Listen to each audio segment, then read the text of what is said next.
What's going on, people? Welcome back to the channel. Welcome back to another preview.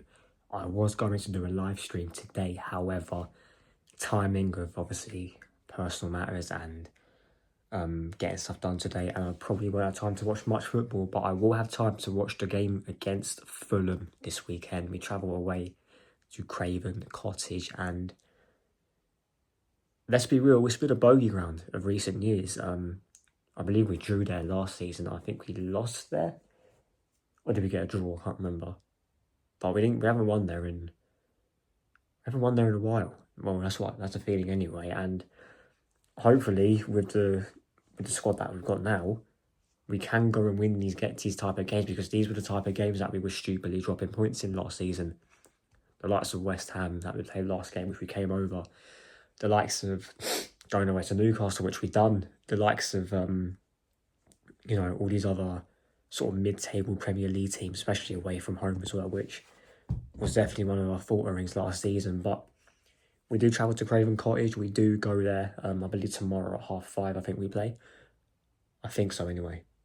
Yeah, I think it probably is 5:30 tomorrow. I haven't actually bothered to check, but I know it's definitely either tomorrow or Sunday. But yeah, there has been some news in the press conference regarding players that are fit.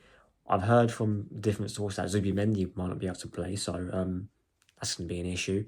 Obviously, we know about Martin Odegaard not being back until the end of November, which for him is definitely unfortunate, because he was starting to pick up a little bit of form before we came off against West Ham. Played well in the game against Olympiacos, and played well from what I heard anyway off the bench against Newcastle, because as I said in my last stream, if you want to go check that out, I missed quite a bit of football and I can only catch up on so much. But I do think we'll win this game. I do think we will leave Craven Cottage with the win. I've not really watched much of Fulham, but we know one thing about them. Marco Silva can set them up very well, and they can play good football at times. They have got some players that can hurt us. They've got pace and power in the likes of Adama. They've got technical ability in the likes of Iwobi and Emil Smith Rowe. They've got Raul Jimenez up front, Muniz, who's infamously good at coming off the bench to get them vital goals. But like I said, I've not watched much of Fulham this season to actually give a fair assessment, but I do trust us to get the win, and I'm not sure who Liverpool have tomorrow, or who they have this weekend. They got Manchester United. Of course they do. Liverpool have Manchester United at home this weekend. If by some miracle Man United can pull something off, that will definitely give us an advantage, because I think we are ahead by a point as it stands. Obviously, if we do get the win tomorrow, we will go 4 points clear. And then we've got to hope that Manchester United can pull a miracle out. Asking Manchester United to get the job done under Ruben Amorim is like asking... Fucking, I can't even think of an analogy at the minute, but it's like asking the impossible to happen, which is going to be... It's going to be interesting to see what happens in that game. But I do think we will get our job done. A couple of things to point out as well. Obviously, with the injuries that we've got, Eze should be starting this game. I don't want to see Mikel Merino in this midfield ever again.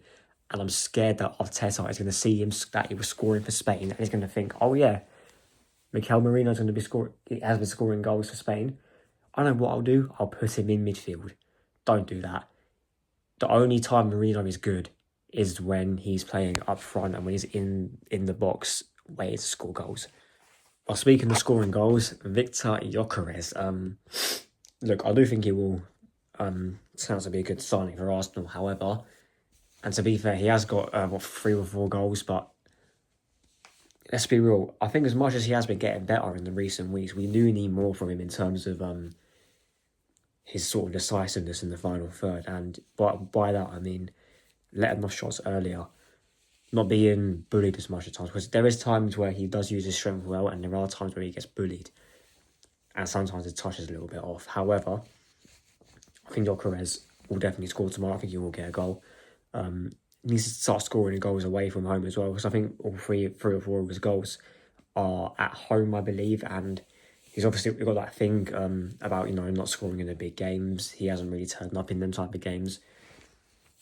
But to be fair, we need someone to put the ball in the back of the net consistently, and he's got to be doing that sooner or later, because it will be just like this manager for when Kai Havertz comes back, which he's saying.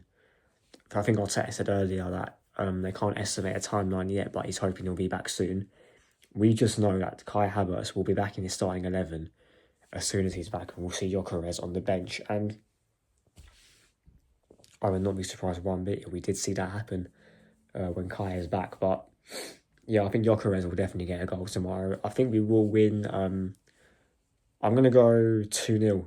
2-0 to Arsenal. I think we will get the win at Craven Cottage, and I think we will extend our lead at the top for now. Whether Man United can do something, like I said, I don't know, but we can only hope. But that is it from me. Like, sub, and share the content around, and I'll see you lot for the match reaction tomorrow, or whenever the game is. I think it is tomorrow. Hopefully I'm not bugging or whatever. Anyway, in a bit.